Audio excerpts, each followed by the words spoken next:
Hi friends, ಎಲ್ರಿಗೂ ನಮಸ್ಕಾರ. ಬನ್ನಿ ಇವತ್ತು ದೃಷ್ಟಿ ಧಾರಾವಾಹಿ ಸಂಚಿಕೆ ಏನಾಗಿದೆ ನೋಡ್ಕೊಂಬರೋಣ. ಮನೇಲಿ ಎಲ್ಲರೂ ಕೂತ್ಕೊಂಡು ಮಾತಾಡ್ತಾ ಇರ್ತಾರೆ. ಅಷ್ಟರಲ್ಲಿ ದತ್ತಾಬಾಯಿ ಬರ್ತಾರೆ.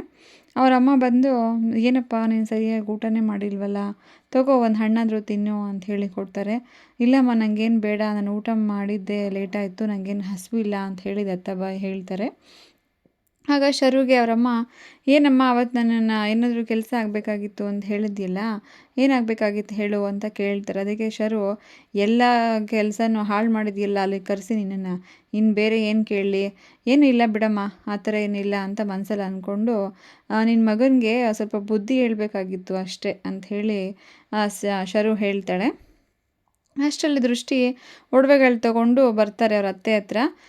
ಅಮ್ಮ ತಗೊಳ್ಳಿ, ಒಡವೆಗಳೆಲ್ಲ ನಮ್ಮ ರೂಮಲ್ಲಿ ಸಿಕ್ಕಿದೆ, ತಗೊಳ್ಳಿ ಅಂತ ಕೊಟ್ಟ ತಕ್ಷಣ ಎಲ್ರಿಗೂ, ಮನೆಯವರೆಲ್ಲರಿಗೂ ಶಾಕ್ ಆಗುತ್ತೆ. ಯಾವುದು ಈ ಒಡವೆಗಳು, ಎಲ್ಲಿತ್ತು ಅಂತ. ಸರಿ, ಅದನ್ನು ಅವ್ರ ಅತ್ತೆ ಈಸ್ಕೊಂಡು ನೋಡ್ತಾ ಇರ್ತಾರೆ.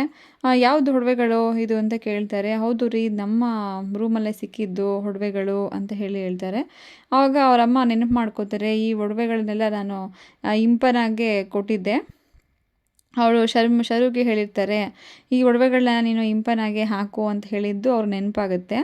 ಆಮೇಲೆ ಇವಳಿಗೆ ಭಯ ಆಗುತ್ತೆ. ಯಾಕೆ ಅಂದರೆ ಈ ಒಡವೆಗಳನ್ನೆಲ್ಲ ಅವಳು ತೊಗೊಂಡು ಹೋಗಿ ಅವರ ದತ್ತ ರೂಮಲ್ಲಿ ಬಚ್ಚಿಟ್ಟಿರ್ತಾಳೆ. ಏನಕ್ಕೆ ಈ ಒಡವೆಗಳನ್ನೆಲ್ಲ ಅವಳು ಕೊಡಬೇಕು ಅಂಥೇಳಿ ಬಚ್ಚಿಟ್ಟಿರೋದು ಇವಳಿಗೆ ನೆನಪಾಗುತ್ತೆ ಶರಾವತಿಗೆ. ಆಮೇಲೆ ದೃಷ್ಟಿ ಕೇಳ್ತಾಳೆ, ಈ ಒಡವೆಗಳೆಲ್ಲ ರೂಮಿಗೆ ಹೇಗೆ ಬರೋಕ್ಕೆ ಸಾಧ್ಯ, ಅದೇನು ನಡ್ಕೊಂಡು ಬರೋಕ್ಕಾಗತ್ತಾ ಅಲ್ಲಿಂದ, ಅವರು ತಗೊಂಡು ಓಡೋಗ್ಬೇಕಾಗಿತ್ತು ಮೋಸ ಮಾಡಿ ಅಂತ ಅಂದಿದ್ರೆ ಒಡವೆಗಳ ಜೊತೆಲೇ ಓಡೋಗ್ತಾ ಇದ್ರಪ್ಪ, ಅದನ್ನೆಲ್ಲ ಬಿಚ್ಚಿಟ್ಟು ಯಾರಾದರೂ ಹಂಗೆ ಹೋಗ್ತಾರಾ ಅಂತ ಕೇಳ್ತಾಳೆ. ಅದಕ್ಕೆ ಇವನು ದತ್ತಾಬಾಯಿ ಕೋಪ ಮಾಡಿಕೊಂಡು, ನೀನು ನಮ್ಮ ಮನೆಯವ್ರ ಬಗ್ಗೆ ಹಂಗೆಲ್ಲ ಯಾರಾದರೂ ಮಾತಾಡೋದು ನನಗೆ ಸರಿ ಹೋಗಲ್ಲ, ಅವಳ ವಿಷಯನ ನಮ್ಮ ಮನೇಲಿ ಯಾರೂ ತೆಗಿಬೇಡಿ, ಈ ಒಡವೆಗಳು ಸಿಕ್ಕಿದೆ ಅಲ್ವಾ, ಅದನ್ನು ಬಿಡಿ, ಆ ವಿಷಯನ, ಅಮ್ಮಂಗೆ ಅದ್ರ ಮೇಲೆ ತುಂಬ ಸೆಂಟಿಮೆಂಟ್ ಇತ್ತು, ಹೀಗೆಲ್ಲ ಸರಿ ಹೋಗಿದೆ ಅಂಥೇಳಿ ಹೇಳ್ತಾಳೆ. ಸರಿ, ಆಮೇಲೆ ಸರಿ ದೃಷ್ಟಿ ಹೊರಡ್ತಾ ಇರ್ತಾಳೆ. ಅವ್ರ ಅತ್ತೆ ಕರೆದು, ಬಾಮ್ಮ ಇಲ್ಲಿ, ಈ ಒಡವೆಗಳನ್ನ ನೀನೇ ತಗೋ ಅಂಥೇಳಿ ಕೊಡ್ತಾರೆ. ಇಲ್ಲಮ್ಮ ನಂಗೆ ಇದೆಲ್ಲ ಬೇಡ ಅಂತ ಹೇಳಿದ್ರೆ, ಇಲ್ಲಮ್ಮ ಇದು ಮನೆ ಸೊಸೆಗೆ ಸೇರಬೇಕಾಗಿದ್ದು, ನಾನೇ ಎಲ್ಲ ಮಾಡಿಸಿಟ್ಟಿದ್ದೆ, ಇದು ನಿನಗೆ ಸೇರಬೇಕು, ತಗೋ ಅಂತ ಹೇಳ್ತಾರೆ. ಆಮೇಲೆ ಆ ಕಡೆ ಕಿಶೋರು ಕೂಡ, ಇಲ್ಲ ದೃಷ್ಟಿ, ನೀನು ಅತ್ತೆಗೆ ಬೇಜಾರೆಲ್ಲ ಮಾಡೋಕ್ಕೆ ಹೋಗಬೇಡ, ಒಡವೆಗಳೆಲ್ಲ ತೊಗೊಳಮ್ಮ ಅಂಥೇಳಿ ಹೇಳಿದ ತಕ್ಷಣ, ಇದನ್ನು ತೊಗೊಂಡು ನೀನು ರೂಮಲ್ಲಿ ಹುಷಾರಾಗಿ ಇಟ್ಕೋ ಅಂತ ಹೇಳಿ ಕಳಿಸ್ತಾರೆ. ಸರಿ, ಆ ಒಡವೆಗಳು ತೊಗೊಂಡು ಹೊರಟೋಗ್ತಾಳೆ. ಈ ಕಡೆ ಬಜರಂಗಿ ರೂಮ್ ಒಂದು ಅಡುಗೆ ಮನೇಲಿ ನಿಂತ್ಕೊಂಡಿರ್ತಾನೆ. ಅಲ್ಲಿಗೆ ನೇತ್ರ ಬಂದು ಬರ್ತಾಳೆ. ಬಂದ ತಕ್ಷಣ, ಸರಿ ನೀವು ಮಾತಾಡ್ಕೊಳ್ಳಿ, ನೀವು ನಿಮ್ಮ ಫ್ರೆಂಡ್ ಹತ್ರ ಮಾತಾಡಬೇಕು ಅಂತ ಅನಿಸುತ್ತೆ, ನಾನು ಇಲ್ಲಿಂದ ಹೊರಡ್ತೀನಿ ಅಂಥೇಳಿ ಹೊರಡ್ತಾ ಇದ್ದರೆ, ಇಲ್ಲ ಬೇಡ, ನಾನು ನನ್ನ ಫ್ರೆಂಡ್ ಹತ್ರ ಮಾತಾಡೋಕ್ಕೆ ಬಂದಿಲ್ಲ, ನಿಮ್ಮ ಹತ್ರನೇ ಮಾತಾಡೋಕ್ಕೆ ಬಂದೆ ಅಂತ ಹೇಳ್ತಾಳೆ. ಇಲ್ಲ, ನನ್ನಿಂದನೇ ತಪ್ಪಾಗಿದ್ದು, ನಾನೇ ಆ ಥರ ನಿಮ್ಮ ಮೇಲೆ ಕೂಗಾಡಿ ಮಾತಾಡಿಬಿಟ್ಟೆ, ನನ್ನನ್ನು ಕ್ಷಮಿಸಿ ಅಂತ ಹೇಳ್ತಾರೆ. ಅಯ್ಯೋ, ನೀವೆಲ್ಲ ತಪ್ಪು ಮಾಡಿದ್ದು ನಾನೇ ಅಲ್ವಾ, ನಾನೇ ನಿಮ್ಮಲ್ಲಿ ರೇಗಾಡಿದ್ದಕ್ಕೆ ನೀವು ಆ ಥರ ಮಾತಾಡಿದ್ರಿ ಅಂತ ಹೇಳ್ತಾಳೆ. ಅದಕ್ಕೆ ಸರಿ, ನನಗೆ ಕ್ಷಮಿಸ್ಬಿಡಿ ಅಂಥೇಳಿ ಹೊರಟ್ಬಿಡ್ತಾಳೆ ಅವಳು. ಆಗ ಇವ್ರು ಬಜರಂಗಿಗೆ ಅನಿಸುತ್ತೆ, ನೇತ್ರ ಇಷ್ಟು ಬೇಗ ಇಷ್ಟು ಒಳ್ಳೆಯವಳು ಆಗೋಗಿದ್ದಾಳ, ಅವಳು ಯಾವುದೇ ತನ್ನ ತಪ್ಪು ಏನಾದರೂ ಇದೆ ಅಂದರೂ ಕೂಡ ಅವಳು ಒಪ್ಕೊಳ್ಳಲ್ಲ, ಅಂಥದ್ರಲ್ಲಿ ಈ ಥರ ಮಾತಾಡ್ತಾ ಇದ್ದಾಳಲ್ಲ ಅಂಥೇಳಿ ಒಂದು ನಿಮಿಷ ಅಂದ್ಕೊಂಡು ಸುಮ್ಮನೆ ಆಗಿಬಿಡ್ತಾನೆ. ಈ ಕಡೆ ಒಡವೆಗಳೆಲ್ಲ ಇಡೋದಕ್ಕೆ ರೂಮ್ಗೆ ಹೋಗಿರ್ತಾಳೆ ದೃಷ್ಟಿ. ಆಗ ಹಿಂದೆ ಕಿಶೋರ್ ಬರ್ತಾರೆ. ನೋಡಿ ಅಣ್ಣ, ನಾನೇನಾದರೂ ಮಾಡಿ ತಪ್ಪಾಗಿತ್ತಾ, ನನ್ನ ಒಡವೆಗಳೆಲ್ಲ ಅಲ್ಲಿ ಅತ್ತೆ ಮುಂದೆ ತೊಗೊಬಂದು ಕೊಟ್ಟಿದ್ದು, ಶರಾವತಿಯವ್ರು ಯಾವಾಗಲೂ ನಮ್ಮ ಮೇಲೆ ಕಿಡಿಕಾರ್ತಾಯಿದ್ರು, ನಮ್ಮನ್ನ ಯಾವಾಗಾದ್ರೂ ಸಿಕ್ಕಾಕ್ಸ್ಬೇಕು, ನಮಗೇನಾದರೂ ಬಯಸ್ಬೇಕು ಅಂತಲೇ ಯೋಚನೆ ಮಾಡ್ತಾಯಿದ್ರು, ನಾನು ಅದಕ್ಕೋಸ್ಕರ ಅವರಿಗೆ ಬುದ್ಧಿ ಕಲಿಸ್ಬೇಕು ಅಂತ ಹೇಳಿ ಒಡವೆಗಳೆಲ್ಲ ಅಲ್ಲಿಗೆ ತೊಗೊಬಂದು ಕೊಟ್ಟೆ, ನಿಮ್ಗೆ ಇದರಿಂದ ಏನಾದರೂ ಬೇಜಾರಾಯಿತಾ ಅಂಥೇಳಿ ಕೇಳ್ತಾಳೆ.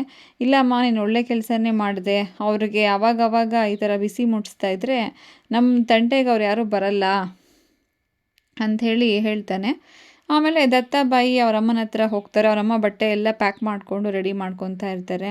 ಅಮ್ಮ, ಎಲ್ಲಿಗೆ ಹೊರಟೆ, ನೀನು ಮತ್ತೆ ಆಶ್ರಮಕ್ಕೆ ಕೊಡ್ತಾ ಇದೆಯಾ ಅಂತ ಹೇಳಿ ಕೇಳ್ತಾನೆ.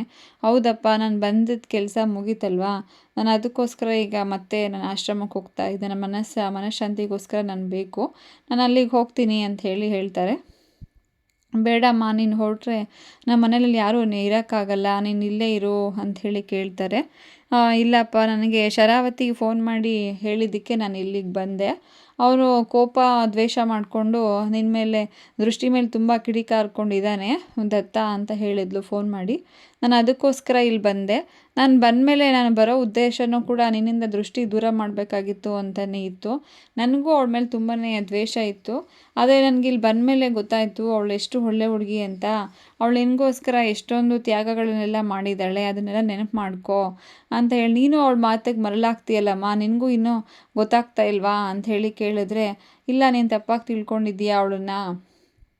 ಅವಳಿಗೆ ನೀನು ಎಷ್ಟೊಂದು ಜನ ಬಾಡಿ ಗಾರ್ಡ್ಸ್ ಎಲ್ಲ ಇಟ್ಕೊಂಡಿದ್ದೀಯ ಅಲ್ವಾ, ಅವತ್ತು ರಾತ್ರಿ ನಿನ್ನನ್ನು ಬಂದು ಕಾಪಾಡಿದ್ದು ಯಾರು? ಅವಳು ತನಗೆ ನಿನಗೋಸ್ಕರ ತನ್ನ ಪ್ರಾಣನೇ ಒತ್ತ ಇಟ್ಟು ಅವನ ಹತ್ರ ಹೋರಾಡಿದ್ಲು.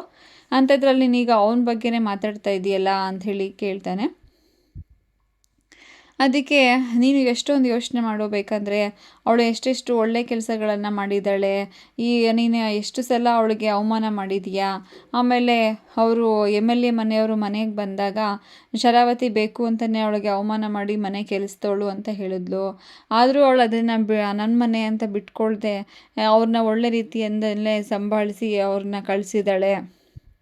ನೀನು ಅದಕ್ಕೂ ಅವಳನ್ನ ಇನ್ನೂ ತಪ್ಪಾಗಿ ತಿಳ್ಕೊಂಡು ಮಾತಾಡ್ತಾ ಇದ್ದೀಯಾ ಅಂತ ಹೇಳಿದ ತಕ್ಷಣ ಈ ಕಡೆ ದೃಷ್ಟಿ ಎದ್ದು ನಿಂತ್ಕೊಂಡೆಲ್ಲ ಕೇಳಿಸ್ಕೊತಾ ಇರ್ತಾಳೆ.